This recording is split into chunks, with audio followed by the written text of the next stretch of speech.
Engagers, this is Professor Game, where we interview successful practitioners of games, gamification, and game thinking who bring us the best of their experiences to get ideas, insights, and inspiration to help us in the process of using games and gamification in our daily lives, for example, to learn what we are teaching. And I am Rob Alvarez. I work at IronHack, teach at IE Business School University, and so much more, and host this podcast.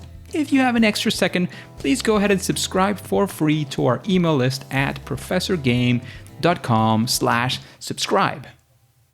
Hey Engagers, welcome back to another episode of the Professor Game podcast, and we are today with Will. But Will, before we take off, are you prepared to engage? Oh yeah, thanks for having me, Rob. Let's do this because Will has been over the past 12 years working with 7 different billion-dollar banking and securities companies. And during that time, he witnessed the longtime industry incumbents lose market share to FinTech unicorns as products democratized access to financial markets and minted millions of new investors overnight. And he felt that the industry had prioritized access over education and in the process failed to appropriately equip those new investors with the knowledge to succeed. And that's why he has been building Stack to teach the youngest generation of foundational finance principles so that they could build habits that last, of course, a lifetime. Leveraging things that go from Web3, Will, through Stack, wants to make learning about finance fun, social, and rewarding. So you can see there that, it's all about learning. It's all about making learning fun as well, but specifically about learning finance, which is probably not the first thing people think of when learning about something fun. But Will, is there anything we're missing when doing this intro? No, that's it. I mean, I spent my whole career in securities, and I think the theme is really just how do you get more people involved in the finance industry by making it more approachable? And I think there's, a ton of symbiosis about, I know a lot of what you care about, Rob, with gamification and with making things digestible and easy to learn, and almost in a way that you don't realize, you're being educated in the first place. So yeah, I'm excited to dive in and talk about it more. Absolutely. And that's what we're here to talk about as well. So Will, we sort of start with a very simple question, and it's all about what are you doing these days? If we followed you around for a day or a week, what would that look like? What would that feel like? What's sort of being Will feel like nowadays? Oh my gosh. I mean, so I founded Stack a little over a year ago now. Full-time founder. It's been, it's been the roller coaster of, the founder journey, I think, in a lot of ways, where you get to wear every hat in the business. You get to talk to TikTok influencers one day. You're, negotiating legal contracts. You're, recruiting for new employees. You're making wireframes for your product. You're doing pricing investigation against competitors. I mean, you really just do the full gamut. And I think that's the really rewarding thing about founders. I always say, any job, you should either be getting paid a lot of money or be given a lot of knowledge. And I think I learned so much every day as a founder. I think it's a really rewarding way to spend time. Building Stack, I think the biggest thing that we're really focusing on right now is getting our app live, which will come out next month. And we will be the first authorized platform for under 18-year-olds in crypto. And so that's exciting in itself. We will be able to have basically parents and teenagers who co-own an account together on our platform, have entirely different user experiences. And it's a way for kids to get involved in digital assets that a lot of them are very, very curious about, and do it in a very low stakes environment, a very approachable, hopefully, environment that is really built natively for them. And for them to make mistakes, but make mistakes with $10 and to learn and to be able to do a lot of really cool things. So we're excited. Do real mistakes with real money, but, lowering the stakes. That's a good way to see it as well. Exactly.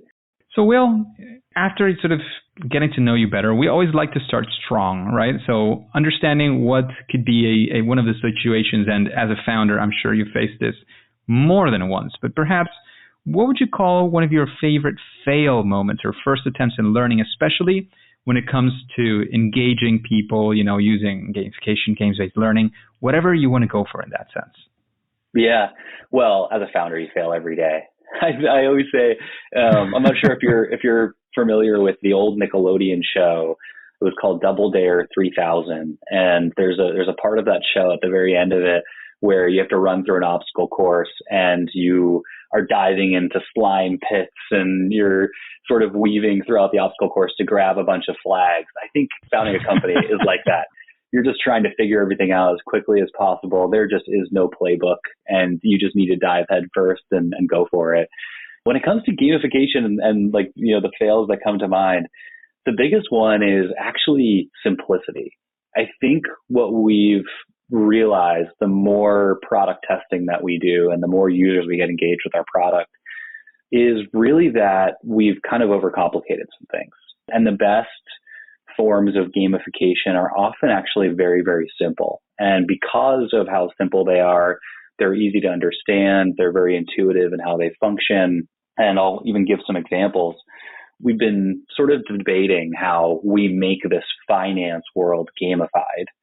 And we do so in a way that we really carry the baton for good investing habits. And so you could think of our platform almost as like the day trading strategy, where we want people to hold their investments long term. We want them to periodically save. We want them to diversify their portfolio. We want them to learn hands-on with real money. And so what we do to do that is we do some awarding. We have challenges that you can basically take every single day, and you can get rewarded in free crypto. And when we were kind of devolving what that looked like in our product and doing a lot of product testing, the feedback that we got immediately was the more complicated it got, the more actually users started to disengage with it. And they didn't totally understand, how all of the different product fragments fit together in one cohesive puzzle. And so what we've done since then is really just boil it down to simplicity, to, what is the main objective and how do we center our gamification strategy around those objectives? And so I think that's kind of the biggest one that we take on the nose, is just breaking it down to the most simple product and the most simple gamification, but that is meaningful, that's fun, that, we're probably honestly never going to be the app that someone is engaging with like a video game, in that they could spend hours and hours on it.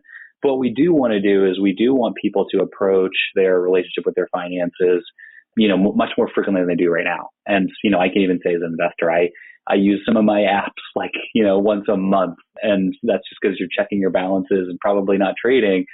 And so if you can instead get people to approach their portfolios a little bit more frequently by adding some gamification features, but also being honest and simple about that in a way that you're probably going to grab their attention for 2 minutes a day, that's a win for us. And I think we're pretty excited about, the proposition of that. Is there, I love the fact that your conclusion is arriving to that simplicity, because it's something that we've discussed multiple times on the podcast for sure. But is there maybe a moment in particular that you remember, like, oh yeah, we were, going to do this, and, the users either pushed back or didn't get the whole thing because, it wasn't simple enough? Is there a time that you remember where this sort of became super patent in your head, perhaps? Yeah. So we were noodling with a few things. I mean, obviously diving into Web3, the couple things that I think about are an award system where you are playing and earning, and then you're also getting to experience what I'll call very lightly in quotations, the metaverse. And the metaverse, I think, is a little bit of an ambiguous term these days, because that can mean, quite simply being on Zoom with somebody. And then it can also mean having a, virtual reality headset on and truly, being in a totally virtual world. And so I think, when we were trying to accomplish all of those things, we had an avatar in the app. We had all of these awards that were attached to a leveling system. And we also had these challenges that you were getting rewarded on. And because there were so many different things happening at once, the cohesion of all those elements didn't really hit. And so what we decided to do was to sort of unwind some of that and really say, okay, what is the number one and two behaviors that we want to set in, our gamification strategy? And that was really simple. It was, we want people to learn these three fundamental lessons about investing. And it's that you should hold long term, that you should save every once in a while, and that you should diversify your portfolio. And so if we could have, that built in a way that awards you at very different tiers, so you get an award very quickly, right when you do something like don't sell an investment for a week or add your first deposit to the account, whatever it is. And then it evolves into, some more complicated things. I think going on that user journey was really important and really putting us in a customer's shoes. Because it's so hard, right? You make a product and the product so well that when you add things on top of it, they don't feel complicated to you, but they really do become complicated to somebody that's just sort of onboarding. And so you have to control your vision for your product, and you have to be really stringent on anything that you add and how it, might have an effect on some of the core features, and really maybe even like take it on the nose as day one and just say, we're going to be very core to our product offering. That makes a lot of sense, and it goes all the way back to what you started with, and it's all about simplicity and simplifying. Sometimes you start thinking, and I'm doing workshops right now, several of them, and one of the things that you typically get is, oh yeah, I want this whole thing, and it has this, and it has that, and they're over here, and they're over there. Well, sometimes it's about, what is that the thing, or the two, or maybe three things that you want to make sure the user, player takes away. That if they leave with that, you'll be satisfied. And you focus on that, and that's okay. It doesn't mean that in the future you cannot add more things, that the user maybe will be able to play with some other features, some other stuff. But right now, what is that one thing that will make the app a success? What is that one thing that will make sure that the user is, in your case, better in finance, that in other cases is better at some whatever skill you're going for? That is something you want to make sure you focus on very, very quick, very, very deeply as well, because that is what is going to make a huge difference for your user. That one, maybe two things that you put up there, and that's where you're going to say, once we're able to get them to do these things, then we can talk about other stuff later. After that, first we got to get that right, and it's not easy. I mean, I'm not saying it's an easy task. No, it's not. I mean, it's I think it also, is really ingrained in taking a stance on things too. And you have to have an opinion and infuse your opinion into your product. And some people, and I think I even made this mistake kind of early on in building our product as well, you want to appeal to a lot of people. And so you get scared of taking stances that people might not agree with. But the reality is that you're never going to get 100% buy-in on literally pretty much anything that you do.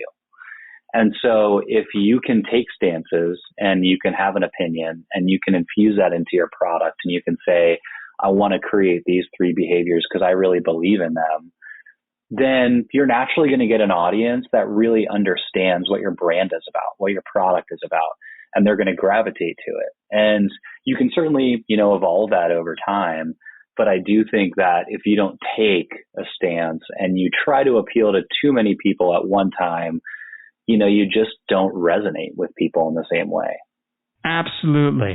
And that's something that is, again, as you were saying, it's really hard to do. Really hard to do because we're thinking, we're losing this opportunity, or, I know that I can also appeal to these people and I'm sure that they will also like this or that. And, it's hard to run away from that. It's really hard. Yeah. So, engagers, take that advice. Make sure you at least think about it, right? And realize how valuable it can be for your journey when you say, well, these are the things that we are, and these are the things that we're not. These are the people we're designing for, and the rest of the people, maybe some of them will come, maybe some of them won't, but it doesn't matter. We need to focus. We need to see who this is for, who we're designing for. We need to design for someone as opposed to design for no one. It's not for everyone. It's never for everyone. And if you were saying, I'm trying to remember the exact words that you were saying, that if you try to appeal for everyone, etc., if you try to please everyone, and you realize you're pleasing everyone, you're probably not being specific enough. If you say, gosh. oh yeah, I'm all in for world peace. Oh yeah, nobody's going to say no to world peace. But how are you going to implement it, right? What does that mean? And there's where, the devil is in the details, and there's where you'll get some disagreements, and they are safe, sound, and they're okay. It's okay to get those disagreements, because some people don't think the same way you do, basically. And that's okay. Oh, it's so true. I mean, I've heard, I'm sure people have heard this anecdote before, but it's the idea of build for the 100 people that would pay for your product at a very premium price tonight if it was available. And I think it's so true. I mean, you just, get really, really ingrained to a very specific customer segment and zeitgeist as a brand that you want to represent. And then you can kind of build out from that. It's possible to build out from that. It's actually easier to build out from that if you start by having a huge, well, not huge, but hugely engaged audience, a hugely engaged group of people who are going to be rooting for you. That is what you want to make sure that you get. These people are there and they want to see and share that success with you. They want you to succeed because they realize how important it is for them and how much it engages them and how much they are into your solution. And this, we're going into entrepreneurship here, Engagers, and that's okay because many of you might be getting into that, down that route as well, which is amazing. It's fantastic. It's exciting. But also think about it as a designer. When you're designing your gamification solutions, who are you designing for, right? Yeah. So, taking a spin on this, because it's been a fantastic part of the segment of the conversation. I think plenty of lessons to take away, to take home. However, Will, I know you've been building the app, and I'm sure you've had plenty of success moments and exciting moments as well. So can you talk us through one of those moments where, something went really, really right in the first or the nth iteration? It doesn't matter. We want to be there with you. We want to maybe find one or two key success factors there. We want to live that experience with Will. Yeah. I mean, I think the biggest success was when we really changed how we started engagement with users in our product. And I think, some people do a terrific job of this, of just making it inherently intuitive and a way that users can, as a day one customer, very easily navigate, the game or the app or whatever it is. I think what we actually decided to start with that was really successful, we got a lot of really good feedback on, was actually starting by sort of decoding what users thought they knew about our subject matter right when they got on the app. And so, not really pushing them into a certain direction from day one, not putting a lot of things in their face and saying, you should be doing this or that, and more asking the question, well, what do you think is the right thing to do? And I think that you can build product features that do that across really any product. And you can, it's almost like a really smart tutorial, if you will, that tests a user and tests what they think they know and how they, want to navigate that subject matter. And so once we implemented that on the app, and what it looked like for us was we literally, would have users take challenges that, asked them, what they thought good strategies were, for instance, and they would answer questions. And the inherent ability of really just guiding somebody to the right answer rather than telling it to them, especially with our audience, which is certainly a younger segment, I think was really helpful because they still felt like an individual. They didn't feel like they were being infantilized at all.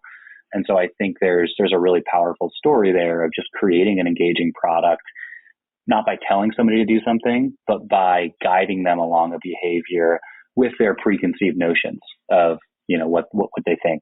Basically, you were listening to them. You're giving them a voice. Exactly.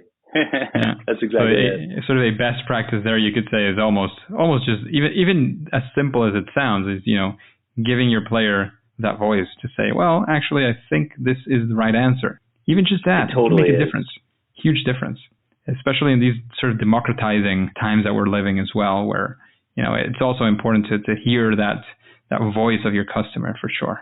Yes. Yeah, there's a lot of great games out there that I think let their customers, even really build the game experience themselves, which we just don't have the technical ability to do right now. But I do think that that's something that we plan to lean into is the more that you can create an environment that's customizable to, your consumer, and that they can decide where they want to go with things and really have optionality. I think that is so significant in some of the offerings. And so for right now, we're really almost data collecting and like you said, listening. And then we'll slowly sort of devolve that into some of those broader concepts as well. Fantastic. So when you're thinking of building a piece of lesson or a piece of learning for your users, and you're thinking of using gamification perhaps, or you're thinking of engaging them in this way, do you follow some form of a process? Do you have some series of steps? Like if you were to implement something new, how would you do it? What would that look like basically? Yeah. The way that we educate right now, again, I mean, we try to make our content as digestible and also as native to our users as possible. So you get a challenge every single day in our app, and it sort of is like set to a timer. So it releases once every 24 hours. And it's kept to, especially a younger user that is not engaging for a long time, it's kept to really like a quick 5-minute quiz, essentially. And that quiz is paired with video content. And when you go through the quiz, you can basically take what we call the cheat code, which are these 30-second to 60-second videos that explain a concept in a really digestible way. It almost looks a little bit more like TikTok content than anything else. And you go through it and you answer, and then you get rewarded. And the more you do that, but the more you create those behaviors, then you also earn these bigger awards. And so there's a social part of the platform, that sort of pairs all of the users together, and they can see which each other has, what awards and, how long they've been using the app, all that kind of stuff. And so when we introduce new features and we think about how to make that content more digestible, more meaningful for our user, I think we really start from a point of, again, just listening. And so when we introduce a new product concept, and I think the one that we think about a lot is avatars, for instance, and some way to also teach a user about this metaverse world and what it's all about and get them involved in a very low stakes way. I think we think about what is the most effective and yet digestible way to do that. And so we're introducing some award features that I think will graduate into a potential avatar and a character that gets leveled and, and leans into gamification even more. But it starts from a very core offering of just like getting awards. And what that will do is it'll give us a lot of really good data and context on what are people engaging with most, what awards are they earning the most, what do they care about? And once we have that story, we can then use that story to more intelligently, add on top of it. I think you build more complex things into the things that people are using the most and that they're leaning into the most, because, that's obviously where their interests are. Sounds great. Thank you for that very quick run through of the way that you create these lessons, these learnings through your app, through your experience. Just a quick break before we continue with this episode. If you've been enjoying this podcast, I would really appreciate if you share it with your friends and family and on social media. On Twitter and Instagram, it's @RobAlvarezB and the hashtag ProfessorGame, all one word. And in Facebook, you can find the Professor Game page. Thanks in advance for your engagement. And Will, what would you say in your experience and what you've done to this date, what would you say is perhaps something that you would call a best practice? Something that you would say, well, if you're thinking of gamification and learning, in our case it's finance, but perhaps in that or any other territory, what would you say is something that, you should do this thing because it's going to make your project at least, marginally or a little bit better than it would be without it? Yeah, I think it comes down to the community that you're trying to create and being really true to that community. And so, I'll be honest. I think that there's a part of gamification that actually gets a little bit of a bad reputation, and that is from, some platforms that have chosen to gamify and, maybe choose some, get away from the values of their brand and their company a little bit. And that violates the community that they've built. And, inherently, I think that can obviously be a very complicated situation where, you now have a product that has some offerings in it that the community doesn't resonate with. And so I think being true to that community, and it doesn't mean that you can't have gamification features that, have to always be vanilla or, the best practice. But I do think that you need to have context on your community and what they're asking for.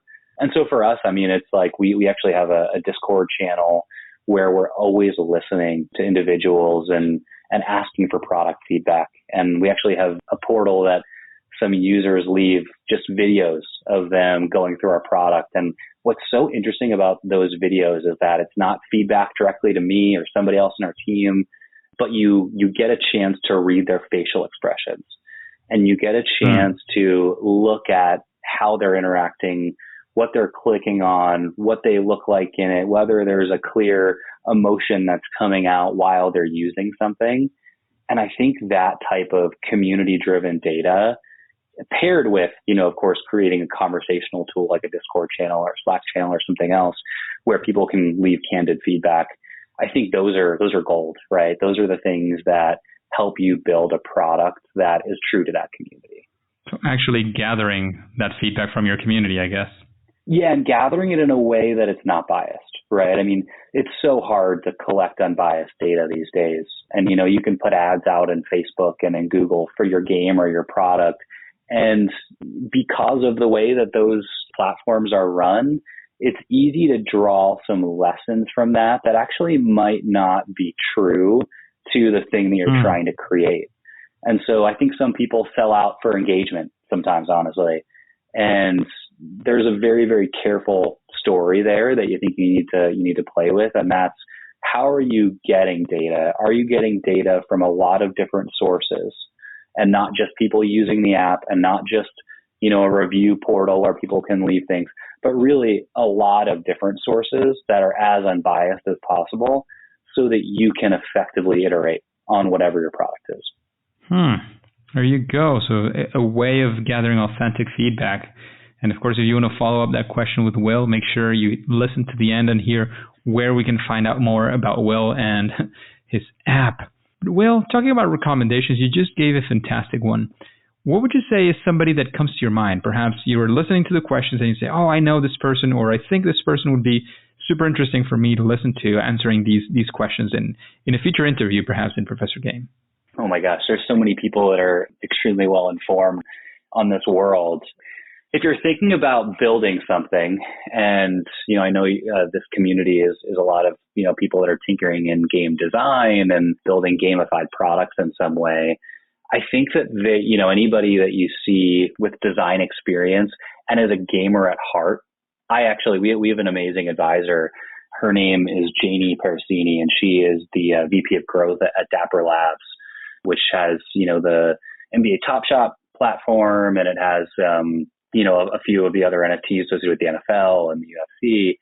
And she's been, I think, a really interesting sort of barometer for gamification. She worked at EA, Electronic Arts, for a long time, and she worked at Reddit for a while. And so she knows this sort of gamified community really well and what they care about. And her whole job is to grow, the user base of their products.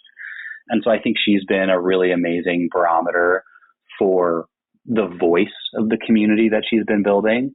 And so I think anybody that has sort of a growth title or somebody that, is responsible for holding that community together cohesively and growing that community over time has a really unique perspective. That's probably really different than a design perspective, and you can design a game really effectively. And sometimes once you design that community, in your app, there is some limitations, right? Because there's certain people that there's a collective group of people that probably care very specifically about a certain product feature, for instance.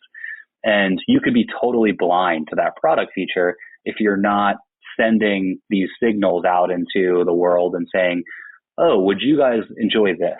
Do you like that? And so I think the pairing of this design perspective with a growth and a marketing hat, it's nice to think that every product can be product-led growth these days. But I actually think that there's a really important piece of marketing that really is the voice of potential customers. That's the voice of these other bigger markets that you can get involved in and these additional product offerings that you can, kind of, again, be a little bit blind to at times. So I think talking to somebody with that background that's in this gamified world is always a really interesting one. Sounds super interesting. Hopefully we'll get somebody in that direction. And if you think of somebody in the future, you can feel free to send us an email as well. Always happy to continue receiving those recommendations. And talking about those recommendations, I'm sure at some point, well, if you're a reader or a little bit of a reader, at some point you read a book and say, oh, this book, it's working for me. It gave me inspiration. Or looking back, you say, oh, I realized that this thing I did came from this place that I read. So is there a book that you would recommend to the engagers? Yeah, well, I'm going to plug a book that doesn't necessarily have, something to do with design necessarily, but I do think it has a ton of knowledge just about life experiences and how it guides whatever you're doing in your career, whether that's designing a product or starting a game company or, working for a game company in a lot of different ways. And that's a book that's called The Defining Decade. Some might be pretty familiar with it. And it's a book that each chapter is a different person's story. And they're in like a psychologist's office and they're talking about a problem that they're having in deciding what's next in their career. And they have all sorts of different backgrounds. Some are highly educated and some are, left high school early and really everything in between. And they are working in a million different types of fields and their stories are incredibly powerful. And I think in that book, there is enough flavor that you're going to find yourself resonating with a specific chapter. I know I did. And it helps, I think, really motivate you to design the next 5 to 10 years of your career in a really effective way. And so, for all the designers out there, people that are sort of working in this really exciting industry of gaming, I think, having an idea and a design for what you're going to ask of yourself and your career and your ambitions is hugely important to know where you're going. Very good advice. So we'll keep that in mind when having future lists of reading. Thank you for that recommendation, Will. And we've talked about, that recommendation of, a best practice. You mentioned somebody, the profile you would like to listen to in a future interview in Professor Game, a book. How about you? What would you say is your superpower? That thing, at least, that you do better than most other people? I think I'm actually a really good listener in a lot of ways. I think that part of growing a company becomes a lot about being able to have the strategy and understand where a product is going, but then also how to execute that strategy yourself. And there's so few people that, especially when you're a first-time founder, it's really hard to envision that end to end. You could think about how do you legally form an entity? And you could think about how do I wireframe my product? And you could think about how do I write the code for that product? How do I price it? Am I going to get it out there so that people know the brand and market it? There's so many different things to solve when you're an operator. When you get a chance to both be the strategy visionary, but also execute that strategy, I think you do learn a lot of lessons about yourself. And so I think for me, the biggest lesson has been just being a good listener, asking a lot of questions, being very user-centric, and finding ways to get product feedback, even when your product isn't out there. And I know there's a lot of designers out there that could be pre-product and are trying to push a product to go live. That is a really interesting stage because you can collect data on people that are willing to test a demo or even just talk about a product without even seeing it.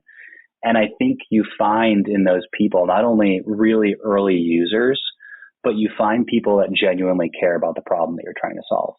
And they'll give you so much amazing feedback that a lot of it shocks me every time I hear it. And I get something new from every single interview. And so I would just encourage others to be really good listeners and to always be asking those questions.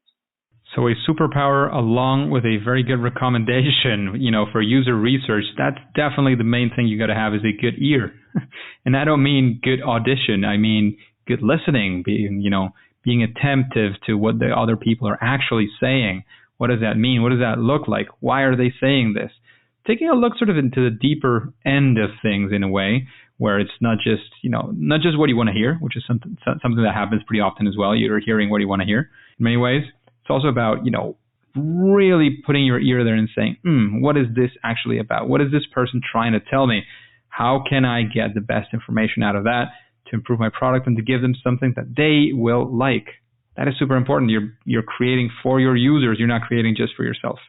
So keep that in mind, engagers, and hopefully you will be able to get a lot further making sure that you create for them and not just for yourself. Listen up, just like Will does. It's a very, very significant, very useful superpower as well, Will. And, we always like to make this question that at least we think is very, very important, that helps a lot to understand our audience, also our guests. But some people find it very, very difficult because it's all about understanding what is your favorite game. Oh my gosh. I think my favorite game, there's a game. Well, I'll say my most recent favorite game because I have a lot of favorite games over the years. I mean, in the early days, when I was like a teenager and even like young college student, I loved the game Age of Empires. That was, was a PC awesome game. One. That was so fun. Yeah. I think the strategy games in general are always the ones that I gravitate to. But the most recent one that I've taken a liking to, it's not necessarily a recent game, but I've recently gotten into it. It's called Off-World Trading Company, and that's another strategy game. It's a little bit more business oriented. You're building, like a colony on an alien planet, and there's almost like a stock market. So very similar to some of the finance concepts that we're doing at Stack, but there's a stock market element to it where, you compete with these computers or real people that are trying to push certain products and goods, and they're selling them and they're buying them, and the prices are adjusting on the open market against each other, and you're really trying to out execute. And so I think there's some lessons there of just really understanding how these different investing markets work. And I think Off-World Trading Company did a really fascinating job of illustrating those concepts in a strategy game. Hadn't heard of it. It sounds pretty interesting as well. When you were mentioning Age of Empires, and given I also played quite a bit of Age of Empires myself back in the day. Age of Empires too, by the way. Yeah. That was the one, I guess. But now I'm playing on my mobile phone. I'm playing Clash of Clans, which kind of has a little bit of Age of Empires as well. A lot of strategy involved. Definitely. It has also a social element, which I'm enjoying quite a bit of, belonging to a clan and, interacting with all these people that you probably don't know from before. I still haven't met any of them in real life. So, pretty interesting one for sure. I love that. So, Will, thanks very much for coming here and sharing your experience, your knowledge, your viewpoint as well. Before we take off, is there any sort of final words you want to say to the engagers? And then, of course, let us know where we can find out more about your app, when it's launching. Maybe when this comes live, the app is already launched. So where can we find about it? Where can we find more about you, your work, the things that you're doing in general? Yeah, well, my number one message to this gaming community out there is that you're the absolute best and expert at knowing this world because you're a user yourself. And you can get involved at any level with so many companies and what they're trying to build by being a part of their community. And there are so many cool new games out there. There are so many cool mobile applications that are gamifying things. And I really think it comes down to just trying things and diving in the deep end and, seeing different user experiences, because they'll make you a better designer. They'll make you a better product builder and product manager and all of those things. And so I think that's probably the number one lesson I would say is just try a lot of things. I can tell you I have way more apps than I should on my phone. And I'm always trying a lot of new things to see what product features resonate with me. Because again, you can do your own user testing a lot of the time too. And you shouldn't only listen to yourself, be a good listener to everybody else. But you also are going to have an opinion about things, and you should infuse that opinion, like I said, in everything that you build. More on Stack. Yeah, you can find us at trystack.io. That's trystack.io. You can join our product waitlist in there, and the waitlist group is getting the first 3 months of the platform for free, just to see, how they engage with the app and if they like it. And you can sign up for that as well. And we are going to be live next month. So yeah, in the very near future, you'll be able to see our app on the App Store and download it, check it out. I'd highly encourage users to get involved. If you have any feedback, right on the main page of the website is my email, and you can always reach out and tell me what you think about it. I'd love to, do product interviews with anybody that wants to do it. We're always looking for feedback and always looking to get better. And I appreciate everyone's interest. Very, very interesting. Cool stuff as well. And when you say next month, what month is that, Will? That's so at the end of April, our app will go live. All right. So engagers, look forward to that. If it's forward, look into it if it's already live as well. Very exciting things could be going on in the financial education market with the launch of this app. However, Will, after thanking you once again for all the things that you've given in this episode, I must say that it's also time for us to say that it's game over. Engagers, it is fantastic to have you around, and this podcast makes sense thanks to you. So let's go ahead and connect. How about we use Twitter?